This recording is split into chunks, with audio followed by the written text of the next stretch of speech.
찬양으로 하나님께 영광 돌리며 나가도록 하겠습니다.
말씀 앞에서 참된 예배자가 되게 하여 주시고 정말 하나님 찾으시는 그토록 하나님을 기뻐하는 사람으로 세워주시옵소서라고 또 말씀 앞에 서서 말씀이 우리 삶의 기준이 되게 하여 주시고 말씀을 의지하며 말씀을 바라보며 나갈 수 있는 우리의 삶이 될 수 있도록 성령 하나님 인도하여 주시옵소서라고 또 이 예배 가운데 하나님 함께 하여 주셔서 우리 중고등부 친구들 말씀을 통해서 힘을 얻고 말씀을 통해 하나님 뜻을 알아가시는 시간 될 수 있도록 성령 하나님 인도하여 주시옵소서라고 주의 이름 간절히 한번 부르짖고 기도하며 나가도록 하겠습니다. 주여 아버지 하나님 도와주시기를 원합니다. 하나님 앞에 우리의 말씀을 위해서 아버지한테 예배자를 기획하고 하나님 앞에 모든 것을 맡기고 나갈 수 있는 삶이 될 수 있도록 주여 도와주시기를 원합니다. 주님께서 우리의 모든 것을 먼저 함께 해주시고 하나님의 우리 사건의 있음을 기억하고 나아가는 믿음 더해주시기를 원합니다. 주님 한 분만을 위해서 만족하게 해주시고 주님 한 분만을 위해서 기뻐하게 해주시고 주님 한 분만을 위해서 즐거워할 수 있는 삶이 될 수 있도록 주님 도와주시기를 원합니다. 하나님 한 분만을 기뻐하게 날 수 있는 삶 될 수 있도록 도와주시고 주님께서 우리를 주권을 건너게 해주시기를 원합니다. 여러분 하나님이시여 우리 친구들 이 영광 예배를 통해서 다시 한번 하나님의 말씀을 깊이 깨닫고 그 말씀에 따라 살아갈 수 있는 우리 친구들 될 수 있도록 주여 함께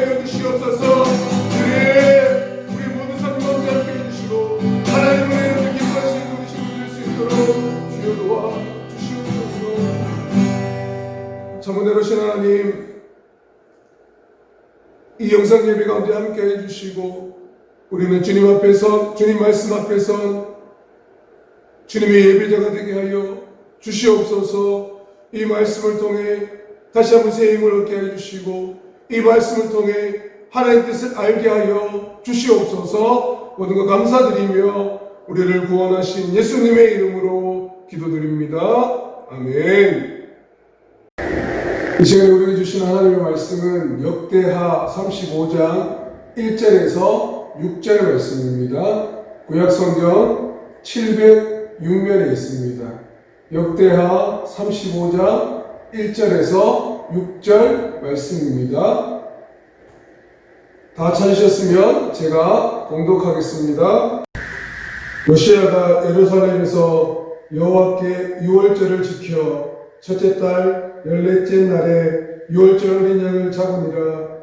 왕이 제사장들에게 그들의 직분을 맡기고 격려하여 여호와 이전에 직무를 수행하게 하고 또 여호와 앞에 구별되어서 온 이스라엘을 가르치는 레위 사람에게 이르되 거룩한 궤를 이스라엘 왕 다윗의 아들 솔로몬이 건축한 전 가운데 두고 다시는 너희 어깨에 매지 말고 마땅히 너희의 하나님 여호와와 그의 백성 이스라엘을 섬길 것이라. 너희는 이스라엘 왕 다윗의 글과 다윗의 아들 솔로몬의 글을 준행하여 너희 족속대로 반열을 따라 스스로 준비하고 너희 형제 모든 백성의 족속의 서열대로 또는 레위 족속의 서열대로 성소에 서서 스스로 성결하게 하고 유월절 어린 양을 잡아 너희 형제들을 위하여 준비하되 여호와께서 모세를 통하여 전하신 말씀을 따라 행할지니라. 아멘. 오늘 말씀은 말씀 준행의 믿음과 복이라는 말씀으로 함께 은혜를 나누고자 합니다. 친구들, 교회는 어떤 곳인가요? 교회 하면 생각나는 게 뭐가 있습니까? 여러 가지 생각할 수 있고 여러 가지를 이야기할 수 있지만 저는 두 가지를 이야기하고자 합니다. 교회는 그리스도인들의 영적인 부분에 힘을 주는 곳입니다. 영적으로 침체되어 있거나 그런 상황 가운데 있을 때에 교회를 통해서 영적인 힘을 얻는 공급처가 될 수 있다는 것입니다. 그리고 교회는 영혼의 생명 양식이 있는 곳입니다. 매주 예배 시간마다 선포되는 하나님의 말씀이 생명의 양식인 것입니다. 많은 학생들이 열심히 믿고 신앙생활을 하고 있지만 힘없이 무기력하게 살아가는 이유는 그 마음속에 확실한 하나님의 말씀이 없기 때문에 그렇습니다. 우리가 큰 은혜와 은사를 받고 다시 믿음으로 살아가겠다라고 결심해 놓고도 그렇게 쉽게 무너질 수 있는 것은 하나님의 말씀에 대해서 무지하거나 하나님의 말씀을 잘못 이해 또는 그 말씀을 신뢰하지 못하기 때문에 그렇습니다. 우리 수련회 가서 은혜 받고 수련회 가서 나는 믿음 생활 하겠다라고 그렇게 고백하지만 이내 삶의 자리에 돌아와서 그렇게 살아가지 못하는 이유가 하나님의 말씀을 제대로 알지 못하기 때문이 아닐까 생각해 보게 됩니다. 그래서 말씀의 지배를 받지 못함으로 늘 감정이 앞서고 자기 중심적으로 살아가게 된다는 것입니다. 내가 좋으면 좋은 것이고 내가 싫으면 다 싫은 것입니다. 그렇게 하면 우리는 절대로 영적인 성장을 이룰 수 없습니다. 우리의 믿음 생활 중에 가장 우선시해야 할 일들은 무엇이냐면 하나님의 말씀을 붙잡고 살아가는 삶입니다. 다시 말해서 자기에게 주어진 인생을 가치 있고 복되게 살아가려면 하나님의 말씀에 깊이 관심을 가지고 그 말씀 중심으로 살아가야 한다는 것입니다. 우리 가정의 중심은 말씀이 되어야 합니다. 가정의 중요한 결정에 있어서 그 기준은 말씀이 되어야 합니다. 우리 친구들 삶의 중심은 하나님의 말씀이 되어야 한다는 것입니다. 오늘 함께 읽은 본문이 그 사실을 우리에게 보여줍니다. 본문은 요시야 왕 시대 때에 율법절이라는 절기를 통해 하나님의 큰 은혜와 복을 경험한 사건을 기록하고 있습니다. 이스라엘 백성들에게 있어 유월절은 그들 역사상 가장 잊을 수 없는, 아니 절대로 잊을 수 없는, 결단코 잊어서는 안 되는 사건입니다. 그것은 그들이 430년간 애굽의 노예로 살다가 하나님께서 기적과 이적을 베풀어 주셔서 노예로부터 해방된 날이기 때문에 그렇습니다. 우리나라로 치면 광복절을 의미합니다. 그래서 이스라엘 백성들은 이 날을 가장 큰 절기로 삼고 1년에 한 번씩 지키도록 했습니다. 그런데 문제가 생겼습니다. 조상 대대로 지켜오던 이 절기가 어느 때부터 갑자기 사라지기 시작했습니다. 아무도 이 유월절 절기에 대해서 지키지 않았습니다. 왕도, 제사장도, 신하도, 백성들도 모르고 있었습니다. 왜냐하면 아무도 이 유월절 절기에 대해서 아는 사람이 없었기 때문입니다. 사실 이 절기는 하루아침에 갑자기 사라진 것이 아닙니다. 그들이 하나님의 복으로 나라를 이루고 하나님의 은혜로 살아가고 있다가 보니까 먹고 살기 편해지니까 어느 때부터인지 지키지 않고, 그렇게 지키지 않다 보니까 사람들 기억 속에서 사라져버리기 시작한 것입니다. 무엇 때문에 이런 일이 일어났는지 아무도 모릅니다. 다만 목사님이 생각하기에 이 유월절 절기를 지킨다는 것은 귀찮고 가치 없는 것이고 거기에 많은 시간과 정성과 재물을 바쳐야 했기 때문에 비세상적인 것이 아닌가라고 생각하지 않았을까 생각해보게 되었습니다. 어찌되었든 간에 어느 때부터 이 절기는 없어져 버렸습니다. 그런데 문제는 여기서부터 발생하기 시작합니다. 그것은 바로 이스라엘 백성이 하나님을 떠나기 시작했다는 것입니다. 다시 말해 그들은 하나님께서 큰 은혜를 내려주시고 복을 주셨는데 그들은 하나님을 버리고 아무 힘도 없고 도움도 주지 못하는 우상을 숭배하기 시작했다는 것입니다. 그들은 가나안 모든 땅과 하나님의 성전에도 우상을 세워서 섬기기 시작했습니다. 그들이 왜 이렇게 어리석은 행동을 했을까요? 그것은 다른 것이 아니었습니다. 그들은 하나님의 말씀을 알지 못했기 때문에 이렇게 행하게 되었다는 것입니다. 그들은 확실한 하나님의 말씀을 따르는 것이 아니라 그저 조상 때부터 내려오던 관습, 습관적으로 하나님을 섬겼다는 것입니다. 이것은 곧 그들이 하나님을 믿기는 믿고 있었던 것 같지만 문의는 예수를 믿는 사람이었지만 확실하게 알지도 믿지도 못했다는 것입니다. 이런 영적인 침체를 걷는 시대적 상황 속에서 하나님은 한 왕을 세우셨습니다. 8살밖에 되지 않았던 어린 나이에 왕이 된 요시야 왕이었습니다. 비록 그의 아버지 암몬 왕과 할아버지였던 므낫세 왕은 모든 우상 숭배를 하고 있었지만 하나님은 요시야 마음속에 은혜를 베풀어 주셔서 모든 우상을 다 제거하도록 하였던 것입니다. 성경을 보면 요시야는 어린 나이였음에도 불구하고 하나님을 사랑하는 마음이 특별했다는 것입니다. 그가 왕이 된 후에 가장 먼저 한 것은 무엇이었느냐? 제사장들을 불러 그 제사장들을 통해서 성전의 고스란한 곳을 수리하도록 하였습니다. 이 내용이 역대하 34장에 나오고 있습니다.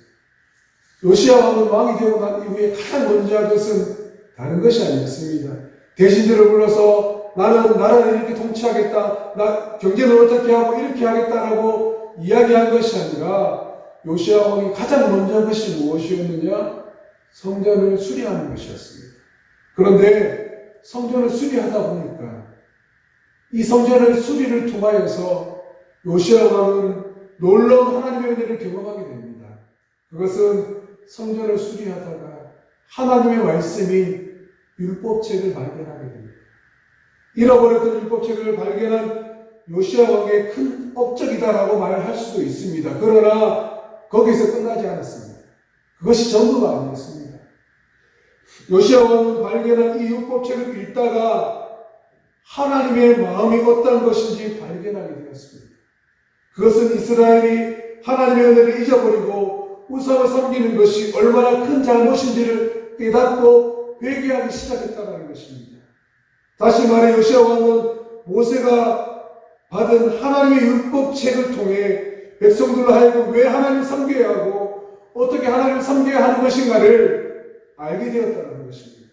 이는 그동안 그들이 얼마나 하나님을 멀리하고 마음대로 살았는가를 깨닫게 되는 중요한 대목이기도 합니다. 그리고 왕은 자신뿐만 아니라 온 백성에게 하나님의 뜻을 알리기로 결심하고 모든 백성들을 성전문 앞에 불러 모았습니다.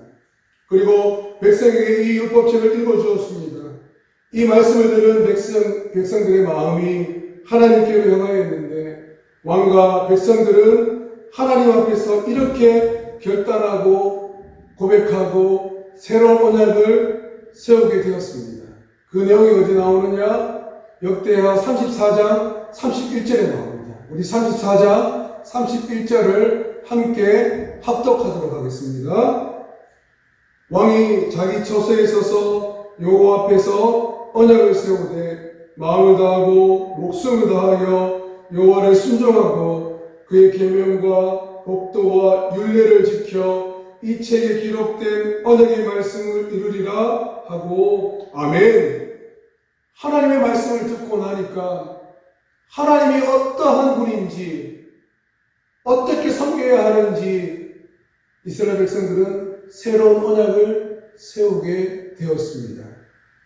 이 거룩한 영적인 부흥의 운동은 과거 다윗이 통치하던 이후 이렇게 큰 영적인 부흥이 일어났던 적이 없었습니다. 하나님은 요시아의 이런 모습을 보시고 요시아가 사는 날 동안 재앙을 내리지 않기로 약속했습니다. 이스라엘 백성들이 하나님 앞에서 자신의 자리로 돌아온 이 모든 것은 하나님의 말씀인 율법책을 통해서 이루어진 것입니다. 이들이 본래의 자리로 돌아와서 하나님을 섬기도록 결심한 것은 분명히 하나님의 은혜이고 진리이고 능력입니다. 이것은 아무나 할 수 있는 일이 아닙니다. 그런데 지금 이 시대를 살아가는 많은 사람들의 관심은 세상의 영광과 즐거움에 있지 하나님의 말씀에 있지 않습니다. 교회에 빠지지 않고 열심히 다니고 예배를 드리지만 하나님을 믿고 있는 하나님의 백성인지 아닌지 구분하기 어렵습니다.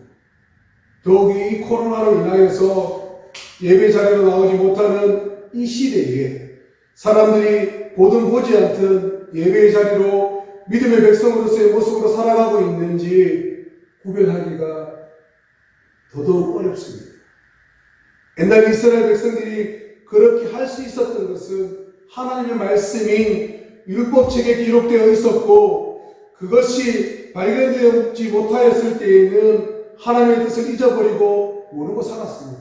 그러나 요시야 왕의 성전 수리를 통하여서 하나님의 말씀의 율법책이 발견되게 되었고 그것을 많은 백성들이 읽어줌으로 온 백성들이 그제서야 하나님의 뜻을 알고 마음의 회개 운동이 일어나고 여호와 하나님만 섬기겠다라고 언약을 맺을 수 있었습니다. 이런 상황 속에서 하나님의 말씀을 발견하고 이것이 하나님의 말씀이었구나 그들은 알 수 있었습니다. 그러나 오늘은 그렇지 않습니다. 하나님은 기록된 성경을 우리에게 주셨고 성경의 말씀을 통해서 하나님의 뜻을 분명히 가르쳐 주셨습니다. 그런데 많은 사람들은 그 말씀을 붙잡으려고 하지 않습니다. 아주 가볍게 취급해버립니다. 그래서 늘 손에 들려진 말씀을 읽으려고 하지 않습니다. 우리 친구들은 어떻습니까? 하루에 게임 몇 시간씩 하시죠? 하루에 아마 못 잡아도 하루에 2-3시간은 게임을 하지 않습니까?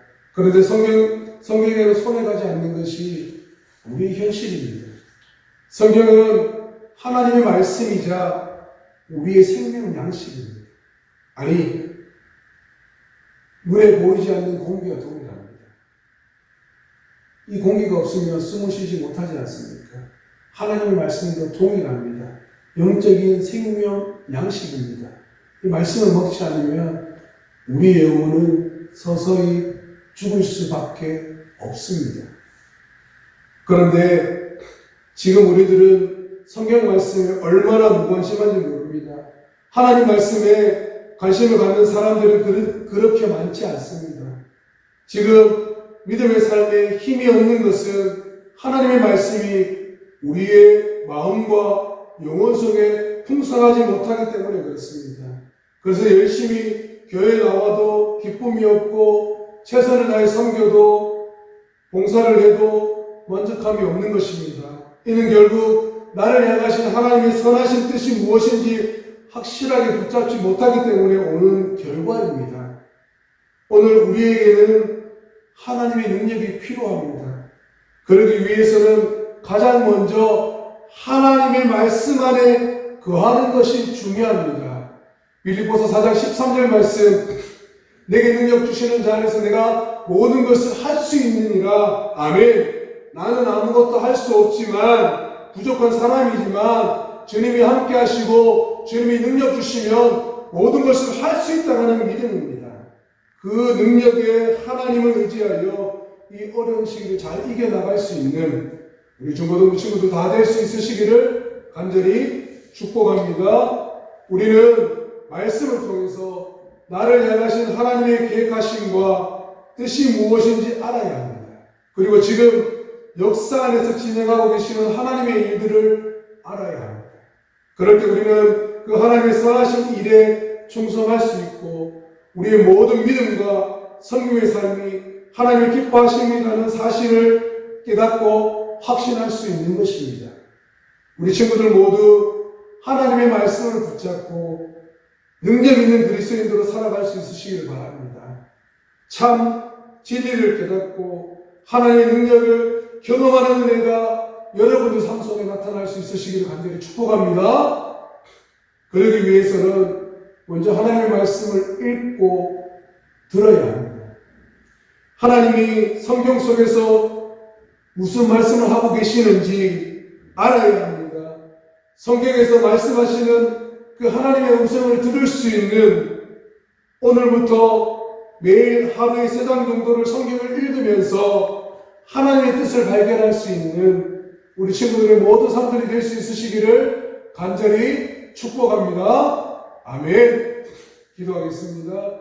거룩하신 하나님 아버지, 오늘 요시야 왕을 통하여서 다시 한번 우리의 삶의 중심이 하나님의 말씀임을 기억하게 해주시고 그 말씀에 따라 우리의 삶을 살아갈 수 있도록 성령 하나님 이끌어 주시옵소서. 우리 친구들 매일매일 주의 말씀을 듣고 주의 말씀을 깨달아 하나님께서 말씀하시고자 하는 그 뜻이 무엇인지 깨달을 수 있도록 성령 하나님 우리 친구들 마음속에 찾아와 주시고 함께하여 주시옵소서.